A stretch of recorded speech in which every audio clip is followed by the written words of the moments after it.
You have to be an evangelist. Do the work of evangelist in season and out of season. Do the ministry of evangelist. Importante kayo nga daghan ka og training for evangelism. Involved ka nga naman. So that you point out, you will not just be a mere teacher, you will not just be a wise guru.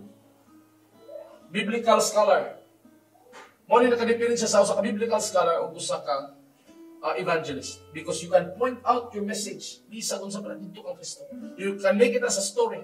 You know, this story is the story of the prodigal son. But I don't think so. And the whole beauty of it is a story of a loving father na nag-accept sa iyang anak. Mo na nakanindot sa evangelist. Mapadako nimo ang gibuhat ni Kristo ang iyang kasing-kasing ato sa mga tao. Amen. No? So, we will have this training, and I hope na excited mo to continue. You know, the School of Evangelism, BFE, School of Evangelism. We will learn more in reasoning everything. Kaya dako kayo nga butang. And I always notice, you know, in teaching, on preaching, na makita gid nimo kung ang background, haligan yun in evangelism. Now, let me move this and we will go to the next story.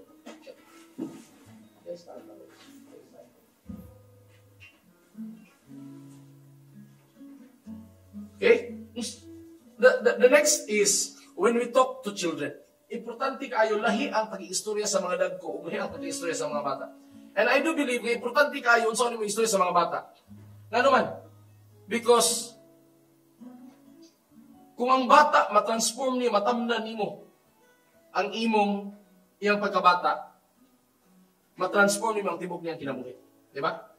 You know, naiingon nila nga, give your children to Caesar. Give your children to Caesar. And then, you know, they will come back as Romans. Kung imong hatag, ang imong mga bata dito ni Caesar, inigulian na sa inyo, mahimo na silang mga Romano. Mausub ilang citizen, basta bata pa niyo ihatag.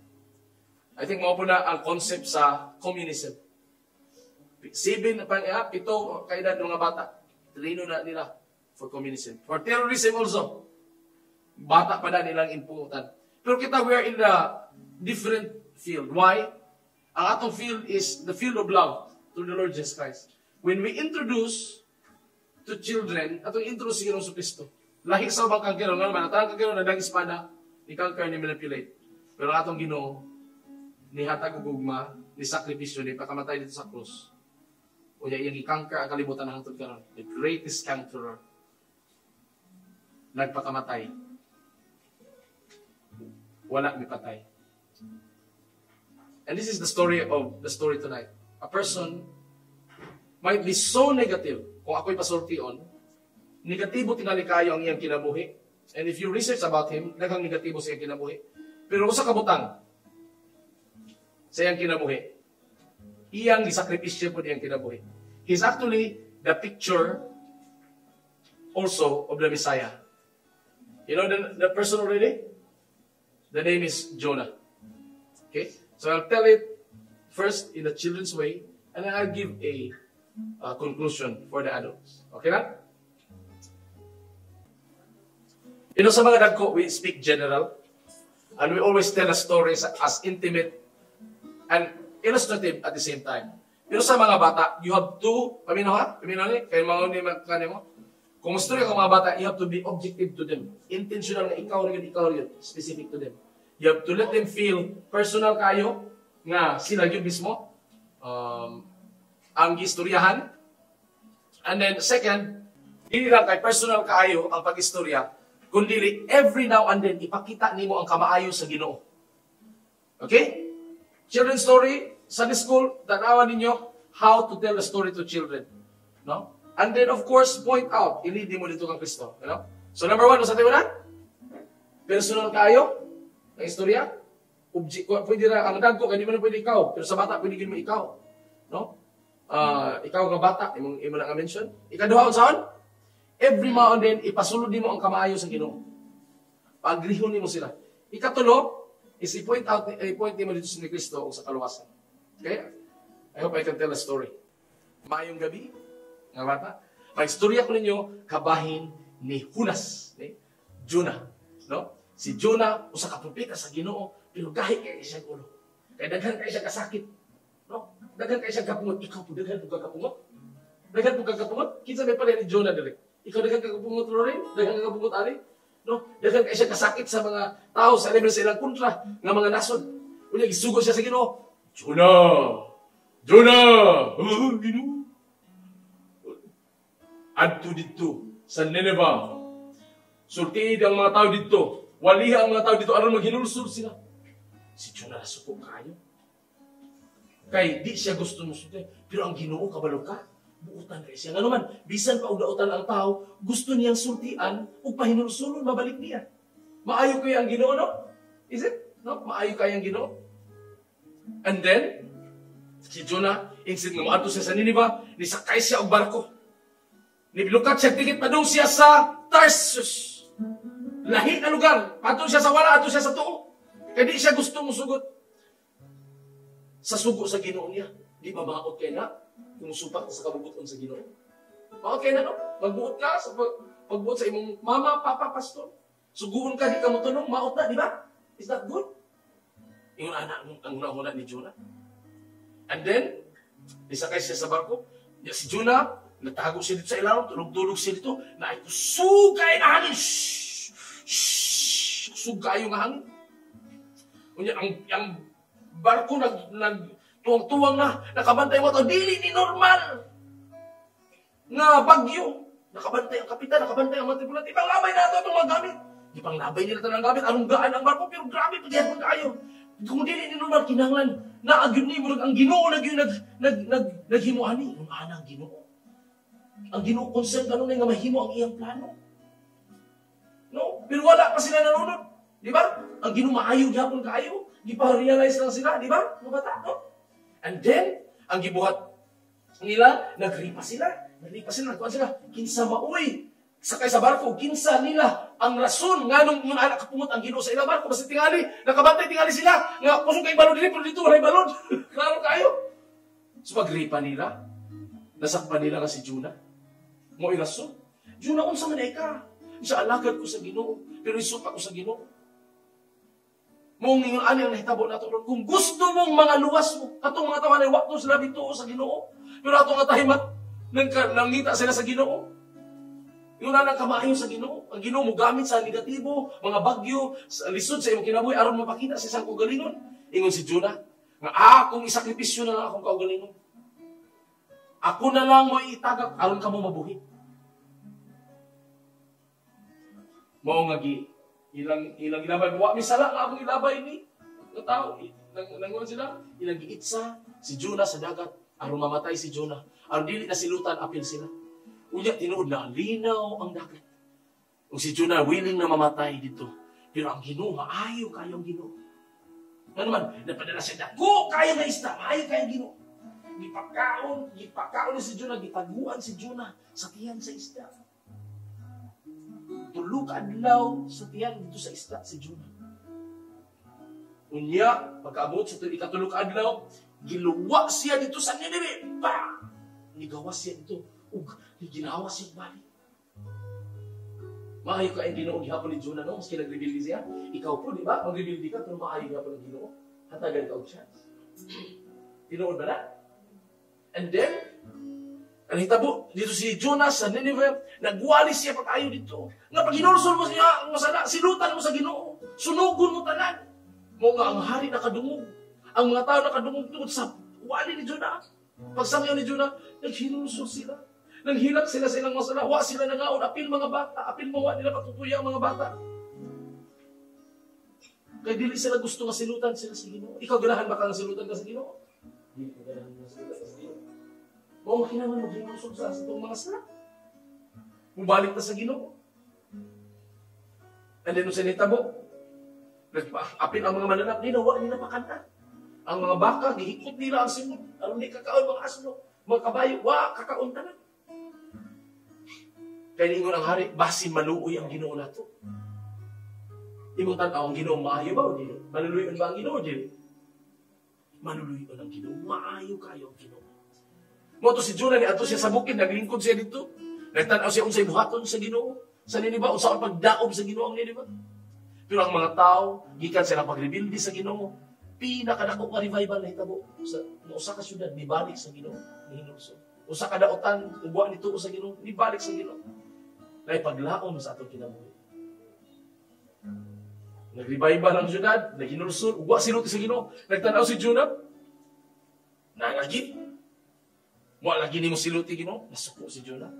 So ang Ginoo yang gipatuba ko sa kabay, nga nilandong ni Jonah, gigiran siya, salamat.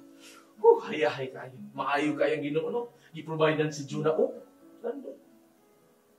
Yung anak ka maayo ang Ginoo. Kunya padala po ng ulod sa Ginoo ang bay, ang katong tanong. Yung gikaon og dalaos ang tanong. Suko kayo si Jonah. Ayaw nga sa tanong, gikaon ra sa ulod. Reklamo si Jonah sa Ginoo. Nga nung siluti ang Nineveh, karong gipangutana sa Ginoo, Jonah, asa ba'y mas importante? Kanang tanong o ang mga tao, mga bata dito sa Nineveh? Nag-uol manggalit ka sa usa ka tanong nga mawala ra, nga mamatay. Unsa ba ka kung usa na kasyudad ay mga bata dito? Of course, ako ginangatan ng chance kung maghinulsol sila. Ingon anak kamayo ang Ginoo. Concerned na ay ang Ginoo. Concerned na ay Ginoo nimo. Naghulat na siya nga mobalik ka. Pinanggap ka sa Ginoo, di ba? You are loved by God. Are you? Pinanggap ka sa Ginoo. Ang mga tao sa Nineveh dautan galing ka ito, pinanggap gapon sa Ginoo. How much mo ikaw mabata pa? Kung mabalik sa Ginoo, sunod sa Ginoo. Ipasabot sa Ginoo si Jonah sa iyang gugma. Ikaw karon, unsa may mga pagrebildi mo sa Ginoo pareha ni Jonah? Pagrebildi ba ka sa iyong papa? Isugo ka? Tatrabahoon ka? Or sa eskwelahan, sa maestra, sa imong igsoon? Unsa may imong mga disobedience? Ang Ginoo wala nakaangay na gusto niyang mabali ang una nimo. May mo nga di komportable imong kasing-kasing og kinabuhi, pero kung obey ka, maayos ang imong kinabuhi. Makaserve ka sa Ginoo. Ang istorya ni Jonah, pareha po ni Ginoong Kristo. Na iyang isakripisyo iyang kailangan. Aron ang mga tao maluwas. Sa tulog adlaw, dito siya sa tiyan. Si Ginoong Kristo po, ipangutana siya sa mga Pariseo. Gaimi og tibailan. Ingon si Ginoong Kristo, di ko matang yung tibailan gawas sa sign ni Jonah. Tulog adlaw. Panto ko sa kinaladman. Mamatay siya sa katulukadlaw. O sa katulukadlaw siya mabanhaw. Si Jonah na kumatos tingali sa tiyan. Sa isda. Pagkatulukadlaw ay pa siya naginhawag balik. Daghang bihag nakuha niya. Dito siguro sa Kristo sa pangilansa sa kusawa pa siya namatay. Naglipa. Nagsugal ang mga umano nga sundalo. Si Jonah nagripa po sila. Gihatag ni Ginoong Kristo ang iyong kagalingon. Walay makapatay niya, pero yung gihatag niya, amahan sa imong mga kamot. Yung gihatag, aron ang mga tao maluwas. Si Jonah po niya, pong gihatag yung kinabuhi, aron ang mga tao maluwas. Ikaw, na ay naghatag sa iyang kinabuhi, aron ka maluwas. Mutuo ba ka nang nihatag sa iyang kinabuhi? Si Ginoong Kristo. Ang anak sa labing gamahan ng Diyos, may nahimong sakripisyo. Dili, usa ka rin dili. Kundi usa ka. Tao, pagkatao siya nga matarong, perfecto, pero hindi hatag yung kinabuhi, para nimo. Aron ka mabuhi, dili ka hukman. Makita nimo sa kinabuhi ni Jonah, ang Ginoo nagulat ra gyud nga maginulsol. Ang usa ka syudad. Ikaw, karon kanunayon kung maginulsol ka. Ang Ginoo dili mo silot nimo sa kamatayon ngadto sa impierno. Hatagan ka niya kinabuhi. Papuyon ka niya sa iyang balay. Kung imong dawaton sa Ginoong Kristo karon. Mag-ampo ka. Ginoo, salamat. Musunod ka na ko. Salamat. Nasama ni Jonah. Gihatag di ko imong kaugalingon. Namatay ka. O sakit tulog adlaw. Namanhaw. Aron maluwas ko. Aron dili ko malunod sa sala. Aron mabalik ko sa imong gingharian. Hari ko Ginoo. Hiluay ang ako kasing-kasing sa imong mundo. akong gihatag ang akong kinabuhi. Banang Espiritu, puyo sa akong kasing-kasing. Lingkuri ko ang trono sa sulod na kinakugian po sa ngalan ni Jesus. Amen. Nalay ko ng Ginoo. You know, that is the example kung may istorya ng bata. You have to be very personal and all the time, i-react mo silang tinuon. Ang kamaayo sa Diyos, ang ilang personal na struggle. Every now and then, yun na how to mahuman ang story. Hindi pwede nga, mo story kang taas. Hindi kami, kada taon-taon ba yung Ginoo? Di ba? Isupa ko. You really have to have an agreement with the child. I hope nga kung mga storytellers, no? Nagtanaw, ikananaw ni story mga bata, na i-input nimo ang kamaayo sa Ginoo, i-input nimo ang negatibo diyan nila, ask for agreement with them, kaya kung na mga bata, patimuga sila, personal na sila, pwede mo ikaw bata, pwede mo yung i-point out. Kaya sa ilang case, you know, mas epektibo na siya na storytelling. Dalay ko ng Ginoo. And our Jonah, and the fish. Hopefully we can develop a speed drawing in this. And thank you for the music with Pastor Norman. Magkapanalangin ang Ginoo kanato. Amen. Let's all pray. Lord, we thank you for this time, this wonderful time, that we can fellowship and enjoy your word, you know, in the beauty of the music, and the beauty of arts, in the beauty of storytelling for children and for adults, you know. Ikaw mahimaya, you know.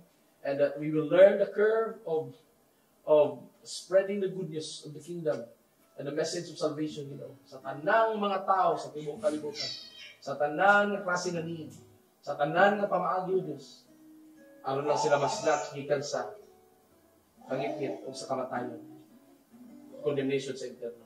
Dalaygon ko, I declare salvation, I declare blessing and shalom sa matagusa. Kinamagyan po sa ngalan ni Jesus. Amen. Dalaygon ang Ginoo. Papakan na ito, Ginoo.